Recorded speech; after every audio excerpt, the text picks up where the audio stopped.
نواب بہادر یار جنگ کا اصل نام محمد بہادر خان تھا۔ 3 فروری 1903 عیسوی کو حیدرآباد دکن کے جگیردار نواب نصیب بہادر جنگ کے ہاں پیدا ہوئے۔ ان کی ولادت کے چند دن بعد ہی ان کی والدہ وفات پا گئیں۔ بہادر خان کی نانی، جو کہ ایک نہایت سمجھدار اور مذہبی خاتون تھیں، نے ان کی پرورش کی۔ اپنی ابتدائی تعلیم و تربیت اپنے گھر کے علاوہ تفسیر شمسی کے خالق سید اشرف شمسی، مدرسہ بحر العلوم کے علامہ اشرف اور مولوی سعد اللہ جیسے جلیل القدر علماء سے حاصل کی۔ 18 سال کے ہوئے تو والد کا سایہ بھی سر سے اٹھ گیا۔ والد کے انتقال کے وقت جگیر قرضوں کے بوجھ سے دبی ہوئی تھی۔ نواب صاحب نے اپنی غیر معمولی تدابیر اور انتظامی صلاحیتوں کا مظاہرہ کیا اور تھوڑی سی مدت میں قرضوں سے نجات حاصل کر لی۔ اسلام سے والہانہ محبت ہی نے اس نوجوان کو احساس دلایا کہ مسلمان 700 برس سے حیدرآباد دکن میں مقیم ہیں، مگر وہ ریاست میں اکثریت حاصل نہیں کر سکے۔ اسی احساس کے تحت بہادر خان نے 1927 میں تبلیغ اسلام کی خاطر ایک تنظیم انجمن تبلیغ اسلام کی بنیاد رکھی۔ انہوں نے تبلیغ دین کا فرض اس خوبی سے ادا کیا کہ صرف آپ کے ہاتھ پر 5000 سے زائد غیر مسلم مشرف با اسلام ہوئے۔ مجموعی طور پر انجمن کے ذریعے 25000 سے زائد غیر مسلم اسلام کے دائرے میں داخل ہوئے۔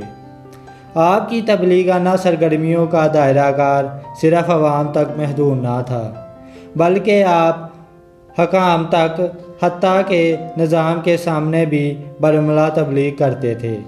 ایک بار 1930 عیسوی میں حاکم وقت حیدرآباد دکن نظام چپکے سے آپ کی مجلس میں آ کر بیٹھ گیا۔ جب بہادر خان کی نظر ان پر پڑی تو انہوں نے نظام کو مخاطب کر کے رسول کریم کی یہ حدیث سنائی: حاکم عوام کا نوکر ہے، جاہ و جلال عارضی ہے، بطور ایک مومن اور سچے مسلمان کے اپنی عوام کی دیکھ بھال کرنا حکمران کے فرائض میں شامل ہے۔ نواب صاحب بغیر کسی تفریق کے ہر ایک کو اسلام کی دعوت دیتے تھے۔ 1931 میں جب آپ حج کے لیے حجاز مقدس گئے تو منی میں افغانستان کے سابق بادشاہ امان اللہ خان سے ملاقات ہوئی۔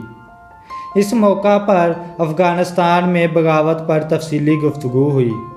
امان اللہ خان نے ایک موقع پر دریافت کیا: ہندوستان کے مسلمان میرے بارے میں کیا رائے رکھتے ہیں؟ بہادر خان نے اس پر فرمایا کہ میں صرف اپنی ہی رائے دے سکتا ہوں، اور وہ یہ ہے کہ آپ ایک ایسے بادشاہ ہیں جس نے سڑک بنائے بغیر کچے راستے پر نئے زمانے کی موٹر دوڑا دی۔ آپ کی اسی جلد بازی کے باعث آپ کی حکومت کی موٹر ٹوٹ گئی۔ نواب صاحب جب وطن واپس آئے تو امت کی تنزلی پر ان کا دل خون کے آنسو رو رہا تھا۔ انہوں نے پھر حیدرآباد شہر اور دہلی میں اپنی تقاریر کے ذریعے اپنے سفر کے حالات اور مشاہدات بیان کیے۔ انہوں نے خصوصاً اسلامی ممالک کے حالات کا تفصیلی جائزہ پیش کیا۔ ان کے حوالوں سے متاثر ہو کر خواجہ حسن نظامی نے انہیں دکن کا ابن بطوطہ کے خطاب سے نوازا۔ نواب بہادر یار جنگ پہلی بار آل انڈیا مسلم لیگ کے اس اجلاس میں شریک ہوئے جو جنوبی ہند کے شولہ پور میں منعقد ہوا تھا۔ اس جلسے کی صدارت قائد اعظم محمد علی جناح نے کی تھی۔ اپنی تقریر میں قائد اعظم نے مسلم لیگی سیاست اور جماعت کے اغراض و مقاصد پر تفصیل سے روشنی ڈالی۔ قائد اعظم نے تقریر کا اختتام ان الفاظ پر کیا: میں انگریزی میں تقریر کرنے پر مجبور تھا۔ مجھے اس بات کا شدت سے احساس ہے کہ اکثر حاضرین میری بات نہیں سمجھ سکے ہوں گے۔ جب قائد اعظم کی تقریر ختم ہوئی تو اچانک نواب صاحب سے درخواست کی گئی کہ وہ اردو میں ان کی تقریر کا ترجمہ فرما دیں۔ کسی بھی قسم کی تیاری کے بغیر ایسی پیچیدہ تقریر کا اردو ترجمہ کرنا تقریباً ناممکن تھا، مگر نواب بہادر یار جنگ نے اس چیلنج کو نہایت دلیری سے قبول کیا اور وہ بلا جھجک کھڑے ہوئے اور قائد اعظم کی تقریر کا اردو ترجمہ کر ڈالا۔ قائد اعظم اور مسلم لیگ کی بہترین ترجمانی کرنے کے باعث قائد اعظم نے پھر انہیں اپنا ترجمان مقرر کر دیا۔ اس کے بعد مسلم لیگ کے سالانہ اجلاسوں میں قائد اعظم تقریر کرتے تو نواب بہادر یار جنگ کو ہی دعوت دی جاتی کہ وہ اس کا اردو ترجمہ عوام الناس کو سنائیں۔ آپ انگریزی اچھی طرح بول اور سمجھ سکتے تھے۔ انگریزی بولنا مشکل کام نہیں، لیکن قائد اعظم جیسے قابل انگریزی دان کی تقریر کا اردو ترجمہ جان جوکھوں کا کام تھا۔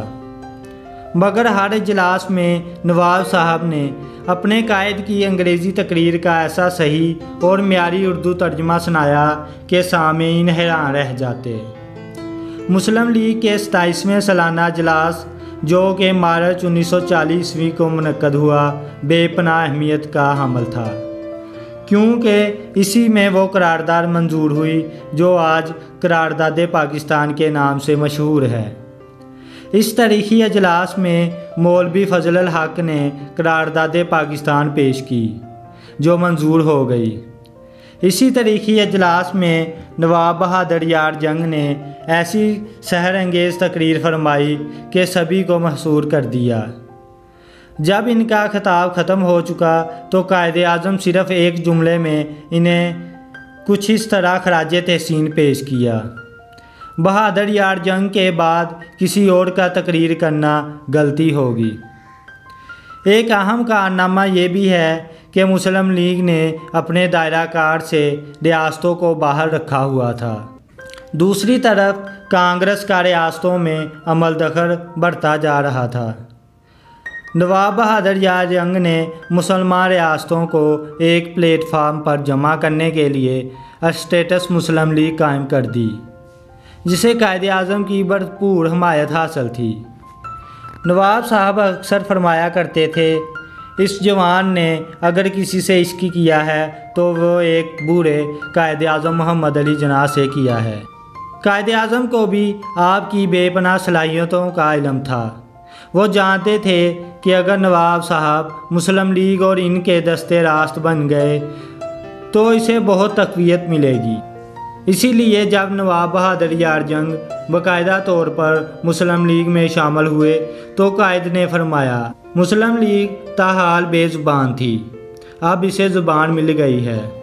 قائد اعظم کم ہی کسی کی تعریف کرتے تھے، مگر ان کی زبان سے قائد ملت کی تعریف و توصیف میں کئی بار کلمات نکلے۔